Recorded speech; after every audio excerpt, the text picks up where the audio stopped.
Okay, so what I've got here is my ladder prediction for season 2022. So to start out with, going from bottom to top, I've got West Coast as the wooden spooner this year. Why? Well, for me, it's a combination of the majority of their best players are in the latter part of their career. So with that being the case, well, there's not going to be that improvement from them, and really, it's expected there'll be more injuries from them and also progressive decline. And looking at West Coast early on in the season, it looks like there'll be a lot of players missing. So that forecast is already looking pretty accurate. And then additional to that, I'm not all that confident in West Coast's youth. There's a lack of good youth on West Coast's list. So it's really hard to sort of see that, I guess, younger groups stimulating West Coast to, I guess, continue performing. So there's some of my concerns there for West Coast, not only now, but also going forward for the next few years. I have some serious concerns for West Coast. In 17th, I've got Collingwood. And look, with the return of Jack Darling, I could almost make a case for maybe they move up a spot. But look, I'll stick to my guns and have West Coast down the bottom for now. As for Collingwood, I'm expecting continued declines. And with a new coach, new game plan, probably more of a focus towards playing more youth, I think really there will be that sort of step back to really wooden spoon contention at the end of the day. So, I'm not at all optimistic with Collingwood this season. And with a Pendlebury moving back, look, Collingwood's midfield will absolutely be terrible this year. So it was too thin already, but when you're losing arguably the best midfielder on the list to another part of the field, look, that's going to be a real step back, I'm expecting. So in terms of step forwards, at least for Collingwood, look, Dacos will be a factor and he'll be a real positive. I'd like to see him more through the midfield and forward, but it looks like he'll line up across half back. But look, he'll rack it up and really probably this year establish himself as a top 5 piece for Collingwood. And I've also got a lot of optimism around Patrick Lipinski. I think he'll really come good this year and be a really important piece for Collingwood through the midfield. So there's some, I guess, reasons for some optimism for Collingwood, and I do expect we'll be seeing more of that youth, and I think there will be that sort of gradual progression with them. But with those really aging players and a good portion of Collingwood's best pieces being in that older age group, look, it's just hard to sort of see Collingwood being a competitive team this year, unfortunately, in their case. So, can't say I'm optimistic. North Melbourne, look, with Jason Horne-Francis added, I think that's an incremental improvement. Hugh Greenwood, I think, as well, with Ben Cunnington, of course, missing at least sort of the start of the season with his diagnosis.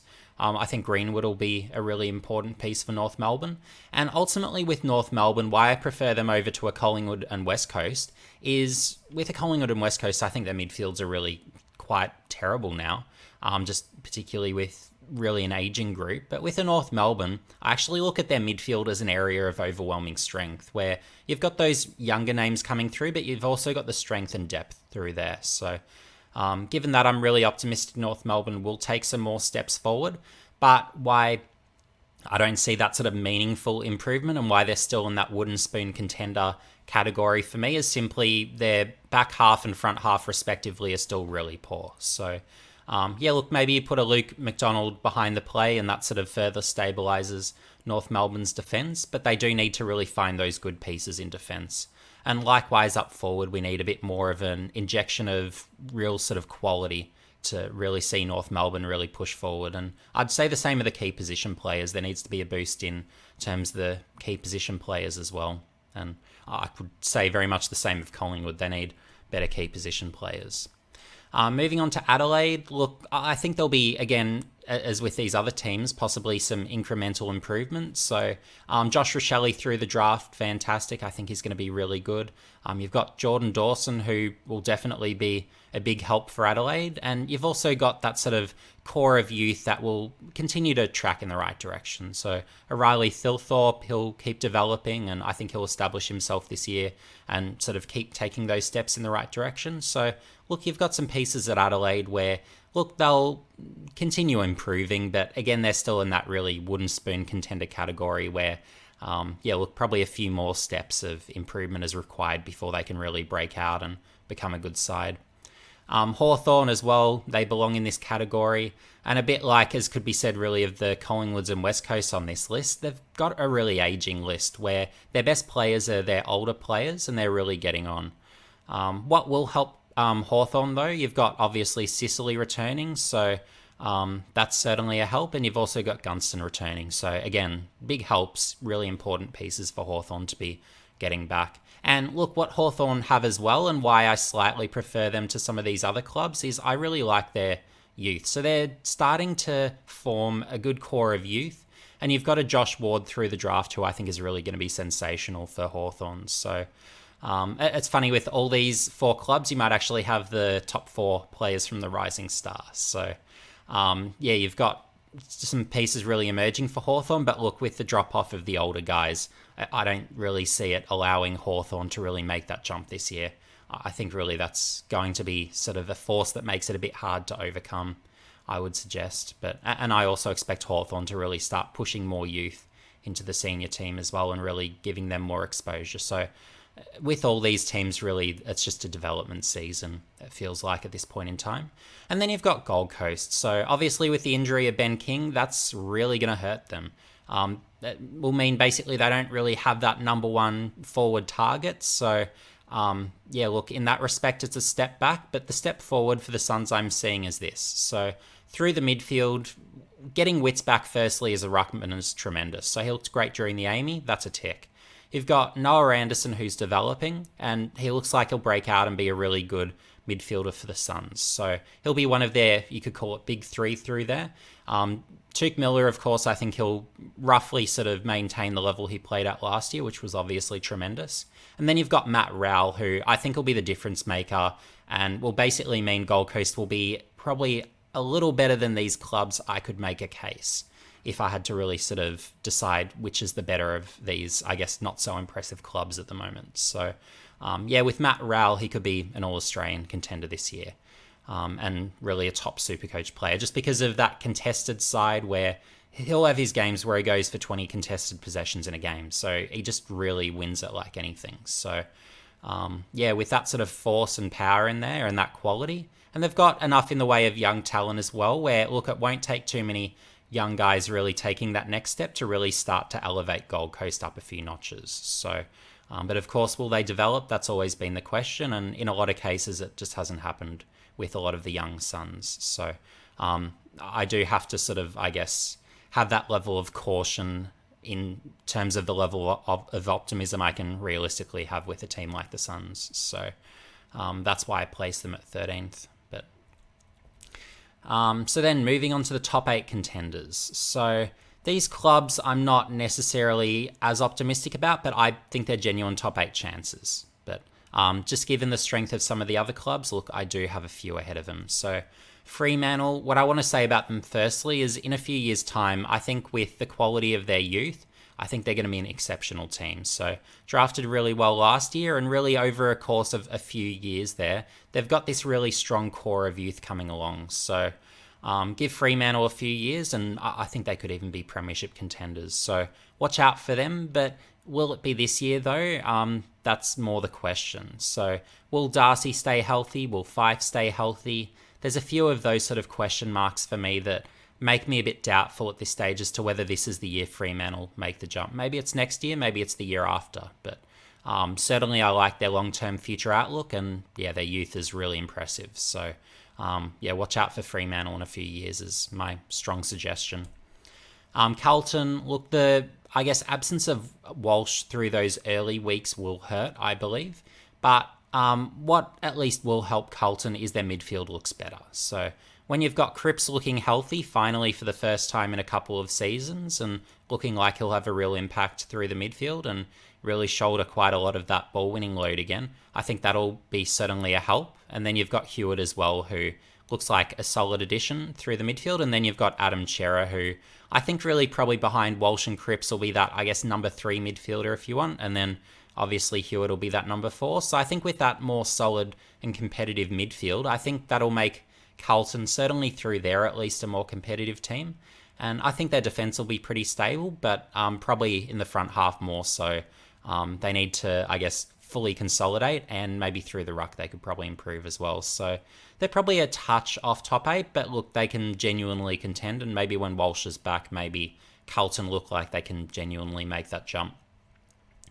With St Kilda, for me, it all sort of comes back to health. So, and really they've got a big two. So Jack Steele, he's incredible for the Saints firstly, but also Rowan Marshall. He's a big difference between winning and losing. So if Rowan Marshall puts together a full season, maybe the Saints are a top 8 side. But yeah, look, if he gets hurt, well, the Saints could be in the 12-13 territory. So I think really a lot comes down to him. And look, Paddy Ryder's still sort of pretty competent, even at his advanced age. But yeah, look, I think still the Saints, because there's a lack of youth, where the youth isn't that impressive. So I'm not really sure what will be that stimulant to make the Saints really make a push up.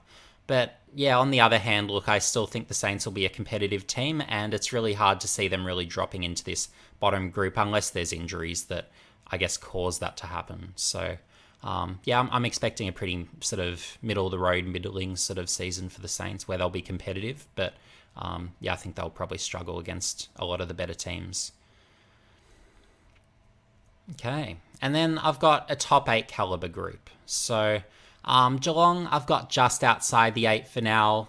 And as with any of these categories where I've really put them in a tier list, you can really put them anywhere. But Geelong for now I've got in 9th. And again, it's one of those stories where it's a case of there's a lack in the way of good youth. So that'll presumably lead to Geelong's drop more than anything. But also their list is really aging, and you've got the better portion of their best players in that older age group. So yeah, look, I think those components will hurt Geelong, but up forward, I do have optimism that there'll be a few elements of improvement that won't see Geelong drop off completely. So Jeremy Cameron through the preseason looked outstanding, so both in the Amy game and the practice game went really well.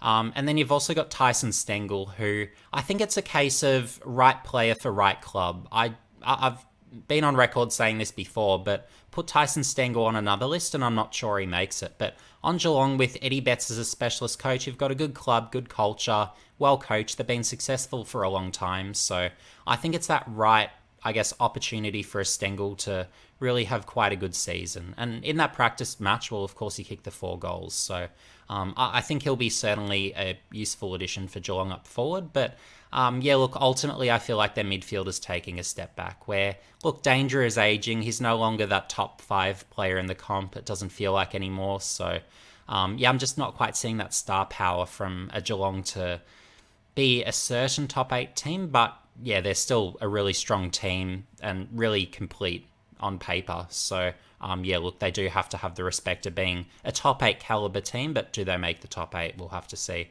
If some of these other teams have injuries, then Geelong probably make it, is my feel at this point.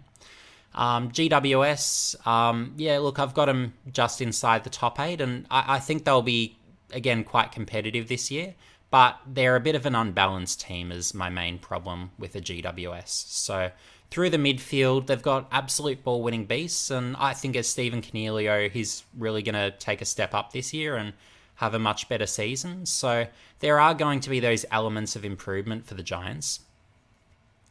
But what I would be saying is just, I guess, both back and forward, I would be saying, look, there's a few pieces missing where they just really can't quite put it together. I don't really see them as necessarily as much of a coherent team as some of the others, where necessarily there's that buy-in to really, I guess, playing as well as a team and really buying into the game plan as really you see from a lot of the better teams. So yeah, look, given that, GWS, I think they probably make top 8, but they'll be the bottom part of the top 8. So that's where I'm seeing them at this point on that basis. And look, I think a Braden Preuss as well through the ruck will be quite a good addition as well. So I think he should really take over from Flynn as that number 1. And look, he's really quite a physical force through there. So as long as he's healthy, I think that also helps the Giants quite a bit.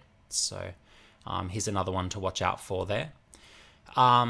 With Richmond, look, they obviously had the awful season last year. I think they make a bit of a bounce back this year. So we'll have to see. But they're a group of champions that buy into a game plan and execute a game plan really well at the end of the day. So they're the things to watch out for. What will be one of the stimulants for Richmond that I think will really help them is the move of Noah Bolter to the front half. So I'm just seeing the separation he generates on the lead is just ridiculous. So I think he'll be an absolute superstar key forward. So that's a move to really watch. And it's been allowed to happen, of course, because they've added Robbie Tarrant and they've also added Josh Gibcus through the draft. So that solidifies Richmond's defence enough where that works.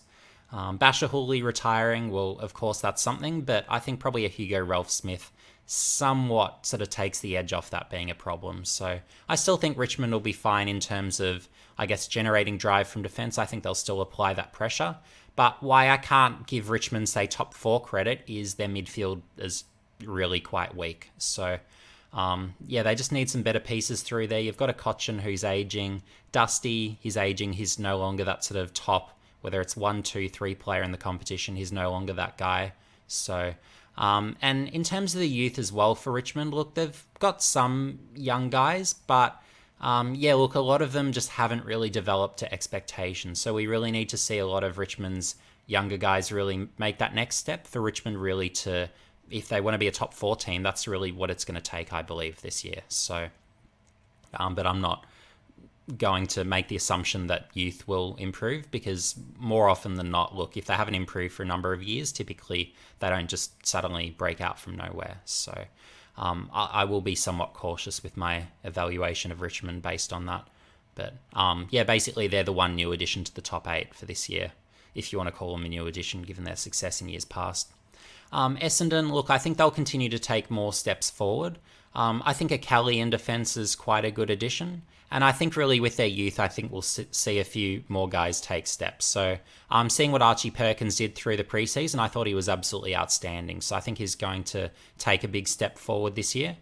Other players, I'd be saying you probably get incremental improvement from a Draper, I would be saying. And also a Jai Caldwell, I think, will establish himself as one of Essendon's better midfielders. So, and I wouldn't discount the possibility of him displacing maybe a Dylan Shield perhaps through the midfield and really dragging Shield to the outside a bit more and maybe even across half forward sometimes. So I think Caldwell will be a nice surprise, and then you'll have at some point probably Ben Hobbs get some games. So I think with that real boost through Essendon's midfield and maybe to an extent up forward as well with Perkins, I think they'll really come together and be a better side. And then, of course, down back as well. With the Kelly edition, I think will be really good too. So, I think Essendon will be on the improve, and look, they could almost be a top 4 contender. So, that's why I sort of gave them a bit of an edge over Richmond, GWS, and Geelong. Sydney, look, I think a lot of their veterans will drop off firstly. So, putting Josh Kennedy across halfback, I'm not in love with that. He's just a pure inside guy, so not sure how that'll go. Look, Buddy's obviously aging. How much longer can he keep sort of producing at that level? But why I'm still bullish on Sydney is a lot of their youth is looking really sensational. So watching Justin McInerney through the preseason, Warner, he's really stepped up as well. You've got really this whole extensive core from Sydney that I think will really, as a collective, take a step forward. So I'm really excited for their future. Logan McDonald, I think he'll be an improver. Braden Campbell in defence, I'd be looking to utilise him a lot more and sort of increase that usage rate, maybe take a bit of the load off of Jake Lloyd. So there are just a few top-of-mind names for Sydney, but there's many more that I think will take significant steps forward this year. So Sydney, look, I could make a case they're a top 4 contender, and I'm quite bullish on them. I think they're highly likely to make the top 8. So they're looking like a good team. But it's just about, I guess, hoping that their more experienced players continue playing good footy and can continue really helping that youth really, I guess, drag Sydney forward over the next few years and to maybe even premiership contention potentially. So, again, given that, look, Sydney and Essendon I do prefer over the Richmond, GWS and Geelong groups. And then moving into my top 4. So we can see here, Brisbane I have at 4. I think a better Lachie Neale this year will help Brisbane, and I'd say the same of Berry as well, being healthy and looking good. So I think there'll be elements that allow Brisbane to improve.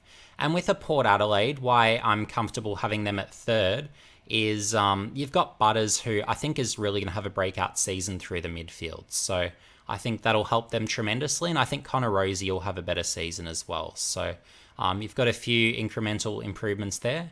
I'm just thinking of the GWS key forward as well. So whoever it was, GWS added a really good key. Port Adelaide got that GWS key forward in, and Jeremy Finlayson. That's the name. Finlayson I think will be a really terrific key forward for Port Adelaide this year as well. So I think that's really an underrated, under the radar get. So I think Port Adelaide will be more competitive, and look, they could push for premiership potentially. So watch Port Adelaide very closely, because I think they'll be a real problem this year. Really with, I guess, all this top four, look, they're genuine premiership contenders. So I've got Bulldogs and Melbourne. So same order. I think Melbourne win the premiership. Just the way they played last year, just the chemistry within their group, buy into the game plan, how they work as a group. I just think they're outstanding. If there's a weakness for Melbourne, maybe it's their defence could be a little better. Maybe they could have a bit more in the way of drive off halfback, but maybe a Jake Bowie takes a few more steps forward and helps with that. So I think Melbourne will be a really, really good team this year again.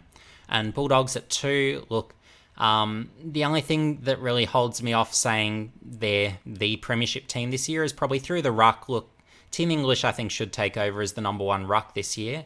And look, he'll take incremental steps, but look, if you put him up against a Max Gawn, he's just going to get crushed, as he always has, ultimately. So that'll be one of the Dogs' Achilles heels, and I'd also say in defence as well, where just that lack of that other good key defender to complement Alex Keith, I think, hurts. Maybe a Sam Darcy comes in, maybe he can be that option once he's healthy in the second half of the year, but he's still a first-year player, so you can only expect so much from him, particularly if he's coming off an injury that sort of sees him miss the first half of the year. So, with the Bulldogs, obviously, with that depth and strength of that midfield, look, they're going to be exceptionally hard to beat again this year. So, we'll have to see. Hopefully, Jamara, he can establish himself as a regular. If he can, and he can really step up and prove to be good, then that makes the Dogs a real problem, I think. So, but we'll have to see how that goes. And I also think to help them during at least the home and away season, and it was good during the finals, but Adam Treloar, I think, will hopefully be quite a bit better for the Dogs this year. And also you've got Josh Dunkley as well, who I think, assuming is healthy, and he looks pretty good during the preseason, high CBA, so I think that's going to help him. So, the Dogs will be pretty hard to beat. And look, oftentimes you've usually got the best player from the best team. So if you've got Petrarca, you've got Bont.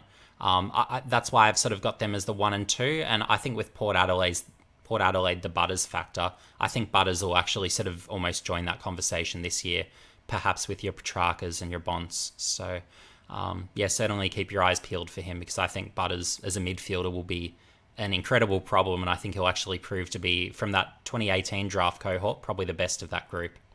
So let me know in the comments section below, what's your ladder? Who do you think will be the premiers? Who do you think will be the wooden spooners? And who finishes in between? I'm interested to know myself. And would you, within a tier list, have any sort of, I guess, grievances or differences in opinion? I'd be very interested to hear that also. But if you enjoy this video, make sure you like, subscribe, and hit the notification bell for future updates. And I'll see you in the next video.